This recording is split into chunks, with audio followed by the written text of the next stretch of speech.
mula dito sa sala sa init sa Taytay. Lipat naman tayo sa sala sa lamig sa Tagaytay with Lynn.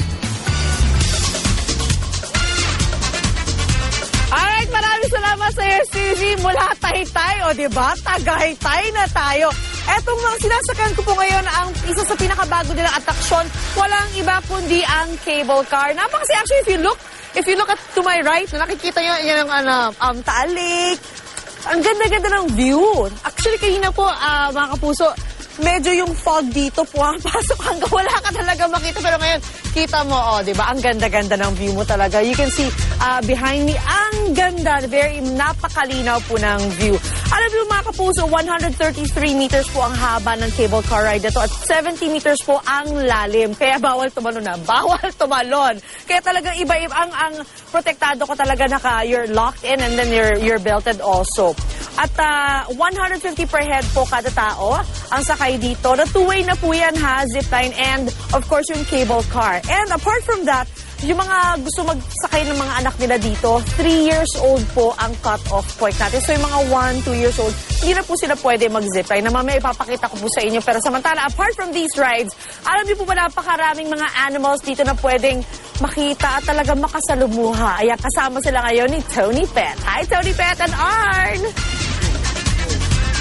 Hey, my friend! Hi, Lynn! Thank you! Naka-jacket kami. Malamig nga rito sa Tagaytay. Kaya, di ba, no? Perfect na perfect yan na pasyalan. Di ba? Yung mga ayaw naman ng mga dagat-dagat muna. Pwede naman kayo sumadya rito. At, tama. Tapos, bukod nga sa pinakita ni Lynn, meron tayong mga animals dito na maaari niyong makabanding. Kasama nitong si Cecil. Cecil, the alligator.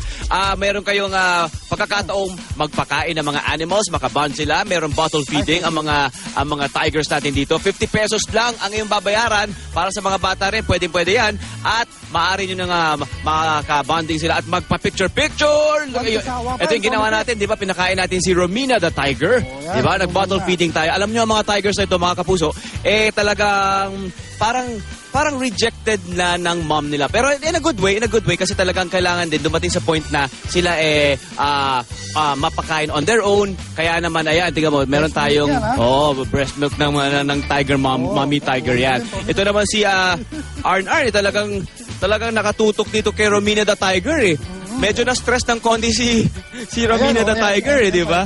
Tapos ito naman ating pinuntahan, meron tayong nakitang arwana, meron tayo sa aquarium na ito. Ito yung serpentarium nila, kasama nila yung mga arwana rin dyan, and then we have some serpents there. Tingnan mo, talagang silver na silver siya. Di ba? Ang suplada sa personal.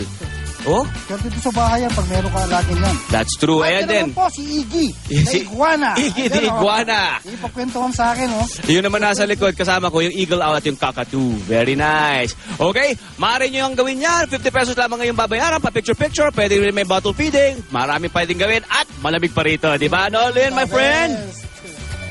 Si Lynn, andyan na. naman dyan, my friend! Tony Pet and Arn. Okay, mga kapuso, right na nakikita niya medyo parang na ako lilipad actually, and I am about to, nasa zipline po tayo ngayon dito sa Residence. At talagang, ito po yung sinasabi ko sa iyo kanina, apart from the cable car, ito yung pwede yung gawin. Although yung mga bata, di ba, 3 years old pataas lang po. So, like I said kanina, 150 pesos, two-way na po ito, at succeeding rides nyo po, ay 50% off na. Di ba? What a good bargain. So, eto na. Alam nga pala, apart from you, pero po kayo pwedeng kasama. So, yung mga magsing-irog, mag-asawa, mag-boyfriend, pwede kayong magkasabay, holding hands pa kayo habang lumilipad, habang puntang kabila.